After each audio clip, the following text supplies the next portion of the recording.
तो स्टूडेंट्स, अगर यूनिट के आगे कुछ प्रीफिक्स लगा दिए जाएं तो उनकी वैल्यू ये बहुत घट सकती है या बढ़ सकती है।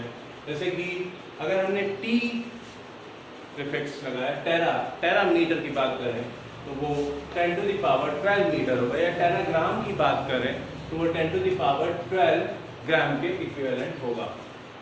Giga is 10 to the power 9, mega 10 to the power 6, kilo 10 to the power 3, and in between this kilo and milli, we know that kilo, hecto, deca unit, and deci, centi, and milli. This milli is 10 to the power minus 3 micro, or mu is micro, and that is 10 to the power minus 6. N stands for nano, that is 10 to the power minus 9, and P for pico, that is 10 to the power minus 12. तो ये कुछ units हैं जिनके बारे में हम लोगों ने जाना। ये कुछ प्रीफिक्स हैं यूनिट के जिनको हम ऐड कर सकते हैं और प्रीफिक्स की वैल्यू में, यूनिट की वैल्यू में चेंज कर सकते हैं। प्रीफिक्स को लगा के यूनिट की वैल्यू में हम चेंज कर सकते हैं। तो इसके बाद हम मेजरमेंट के टॉपिक की तरफ जाएंगे। मेजरमेंट में जो सबसे पहले बात आती है वो है पैरेलैक्स की। पैरेलैक्स क्या होता है? तो पैरेलैक्स बहुत ही सिंपल है। जैसे मेरे पास ये मार्कर है, इसकी ये टिप है। अगर मैं अपनी एक आई क्लोज करूं तो इसका हमें एक पॉइंट दिखाई देगा इसकी टिप पे। इसके बाद मैं इसको ओपन करके दूसरी आई को क्लोज करता हूं तो हमें ये मार्कर कुछ डिस्प्लेस्ड पोजीशन में दिखाई देता है, वो सेम पोजीशन पे नहीं। हमें ऐसा लगता है कि मार्कर थोड़ा सा इस तरफ या इस तरफ जा रहा है। एक आई को क्लोज करने के बाद अगर हम दूसरी आई को क्लोज करें तो हमें ऐसा फील होता है कि ये जो पॉइंट है, tip of the pencil is moving from one end to another end. तो this error is called parallax. Parallax से हम लोग कई चीज़ें सॉल्व भी कर सकते हैं। जैसे कि अगर हमें यहाँ से किसी एस्ट्रोनॉमिकल डिस्टेंस का पता लगाना है, for example here is our sun and we are living on earth. तो ये अर्थ के 2 पॉइंट्स मैंने बना दिए हैं।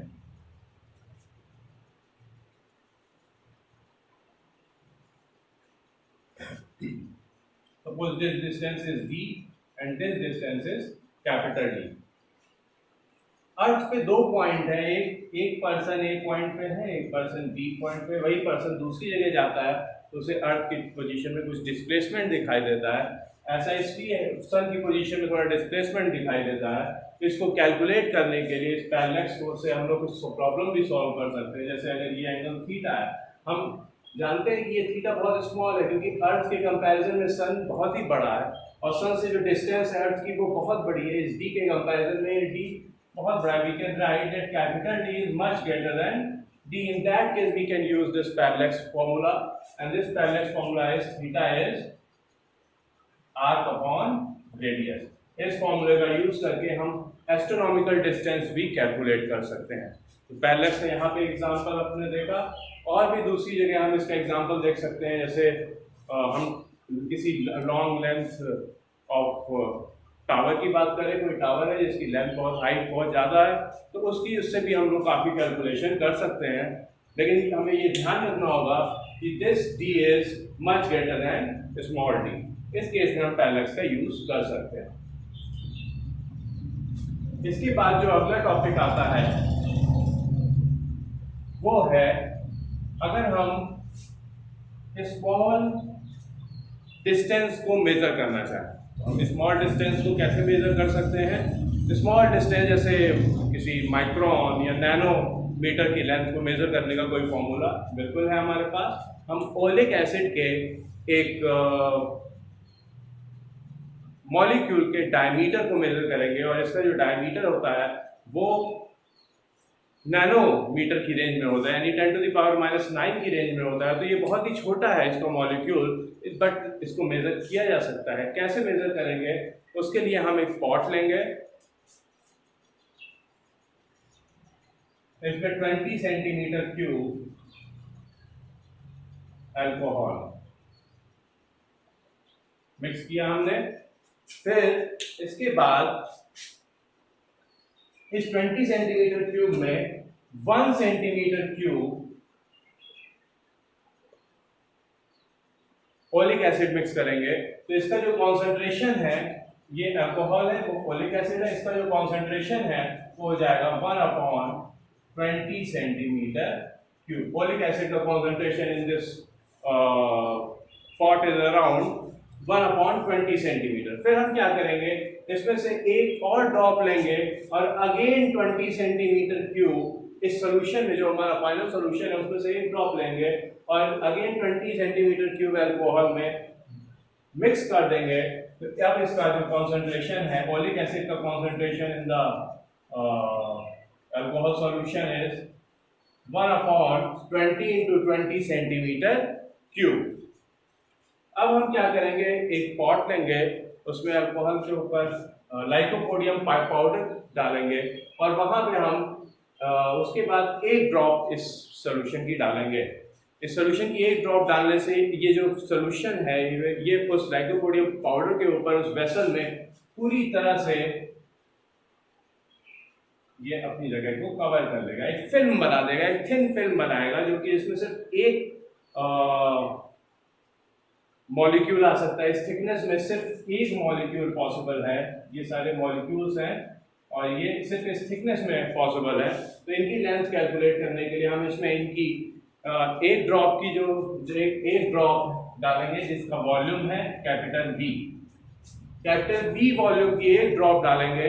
ऐसी n ड्रॉप्स हम डालेंगे जिसके ऊपर फिल्म बन जाए, तो उसका जो टोटल वॉल्यूम होगा फॉलिक एसिड सॉल्यूशन का वो है NV। अब इसको इसके बाद डालने पे हमारे पास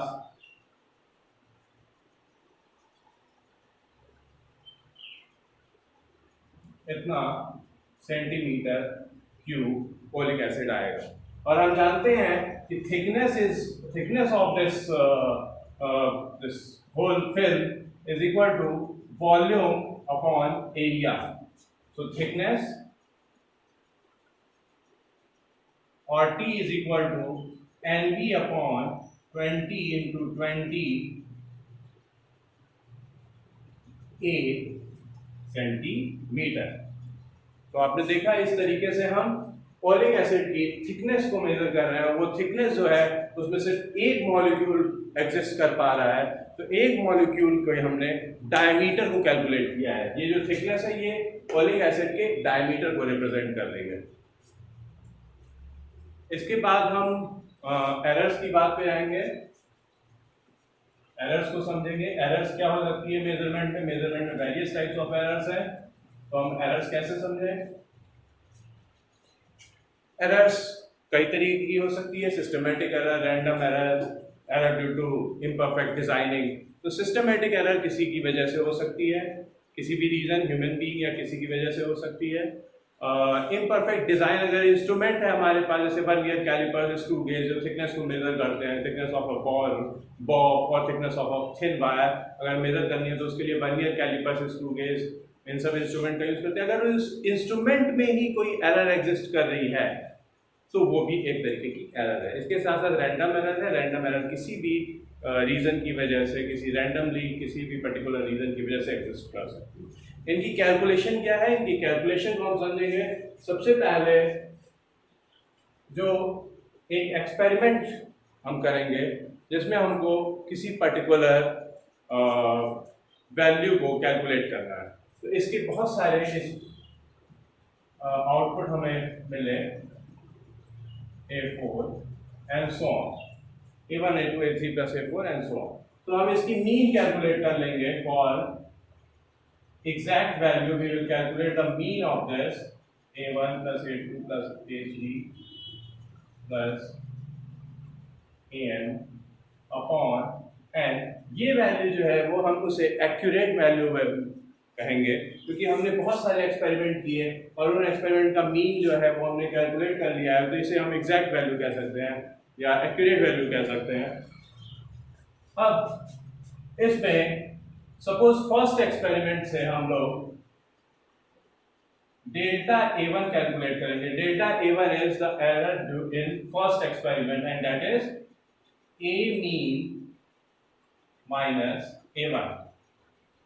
If we want to put mod, we can put mod also. Similarly, delta A2 is A mean minus A2. Like this we can calculate errors. Similarly for A3 and A4 and so on, AN. And then we will calculate the total error. If we want to calculate the total error, we have to calculate the mean of this. So delta A mean is A mean minus A1 plus A mean minus A2 plus and so on upon n. ये हमारी delta mean error आई, ये हमारी जो net error आ रही है वो ये है, क्योंकि हमने n एक्सपेरिमेंट किया, उन सबकी एरर्स को कैलकुलेट किया, तो ये मीन हमें मिल रही है। अब ये मीन जो है ये इसको हम लोग सिर्फ डेल्टा ए से भी रिप्रेजेंट कर सकते हैं, सिर्फ डेल्टा ए यानी कि डेल्टा ए से रिप्रेजेंट कर सकते हैं, और ये है हमारी एरर। अब इस एरर को हम कैसे यूज करेंगे, इसमें हम ए मीन प्लस माइनस डेल्टा ए, ये हमारी एक्चुअल वैल्यू। तो हमारी एक्चुअल वैल्यू जो है वो वेरी कर रही है, A mean plus minus delta A to A mean plus delta है, तो ये इसकी एक्चुअल वैल्यू हुई। इसके बाद addition and subtraction of error पे जाएंगे।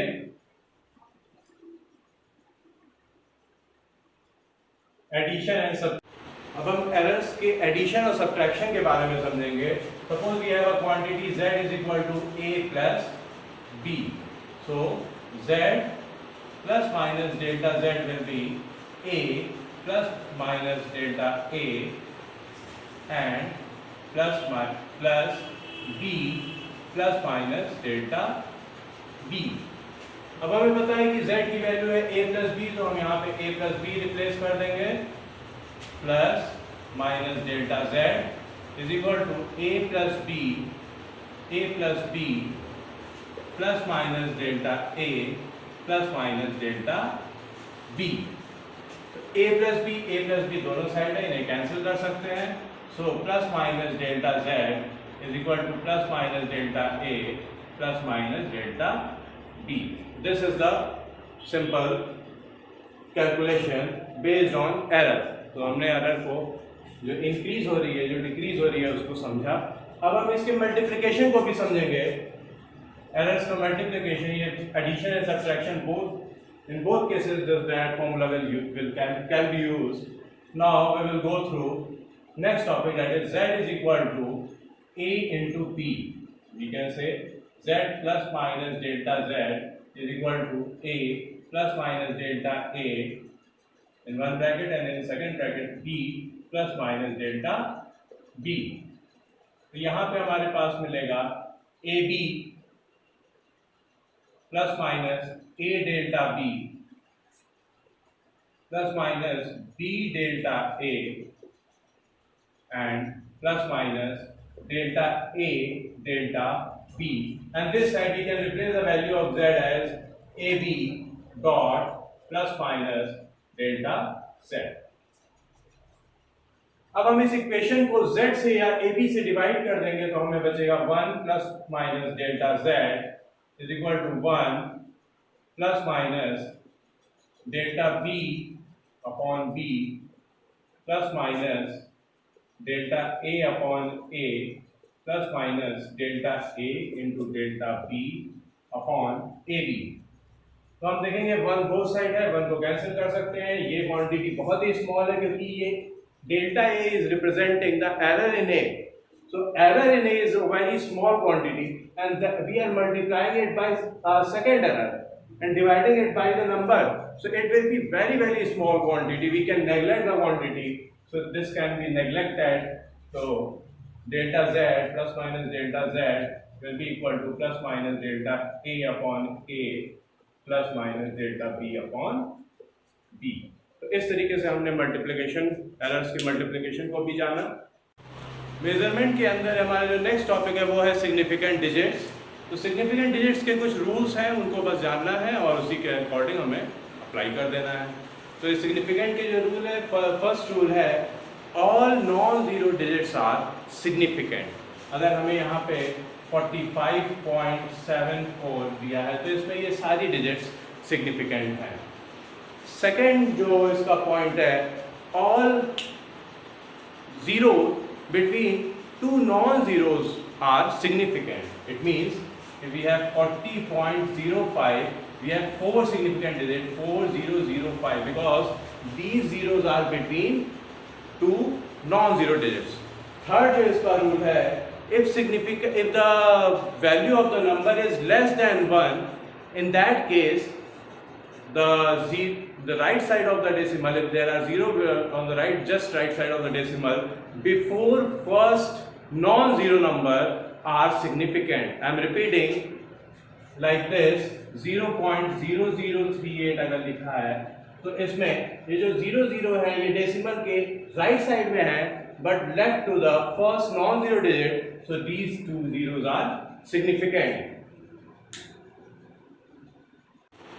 थर्ड जो केस है उसमें the decimal to the right, if the number is less than 1, in that case, if the number is less than 1, in that case right side of 0 to the right side of decimal place, but to the left of first non-zero digits are not significant. So in this only 2 significant digits are there. Here 4 significant digits, here 4 significant digits are there. In this case only 2 significant digits, 3 and 8. Why? Because if the number is less than 1, all zeros after decimal but before first non-zero digit will be non-significant. इसके बाद जो fourth example है वो है the terminal और trailing zeros after any non-decimal digits like 1, 2, 3, 0, 0. The trailing zeros after in a non-decimal digits are not significant. आप देखेंगे ये non-decimal digit है, इसमें कहीं भी decimal नहीं है, तो इस 3 के बाद जो 0 आ रहे हैं वो significant नहीं है, यानी कि इसमें सिर्फ 3 significant digits हैं, 1, 2 and 3. Now the last rule is if there are trailing zero in the decimal number like 1.2500, in that case these zeros are also significant. So in this we will find there are 5 significant digits. Students, अगर हमें कोई इस तरीके का number मिले like z is equal to a square b to the power 4 and c to the power 6. Now we want to find out the relative error. So the relative error will be delta z upon z is the relative error. So this will be 2 delta a upon a plus 4 delta b upon b plus 6 delta c upon c. अब ये हमने किया, इस पे base कुछ numerical हम solve करेंगे. तो स्टूडेंट्स इस पे बेस हम न्यूमेरिकल करते हैं. p is a quantity based on these 4 variables a b c and d. It is a cube b square upon under root c into d. While the errors given in a is 1%, similarly in b in 3%, c 4% and d 2%. We have to find out the error in p, maximum possible error in p.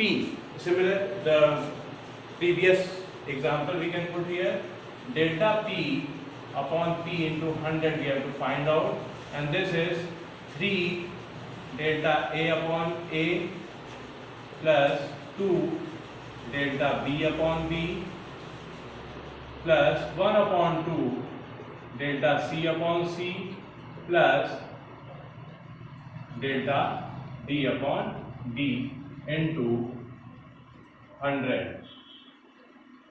And here it is given 3%. This one is 2 into 3%. This one is half into 4%. And this one is 2%. So we will solve this. 3 plus 6 plus 2 plus 2. So this is 13% is the maximum possible error in P is 13%. तो thank you दोस्तों and students. अगर मेरा video आपको अच्छा लगे तो आप इसे लाइक करें, शेयर करें, कमेंट करें और मेरे चैनल दुबे ट्यूटोरियल को सब्सक्राइब भी करें. Thank you.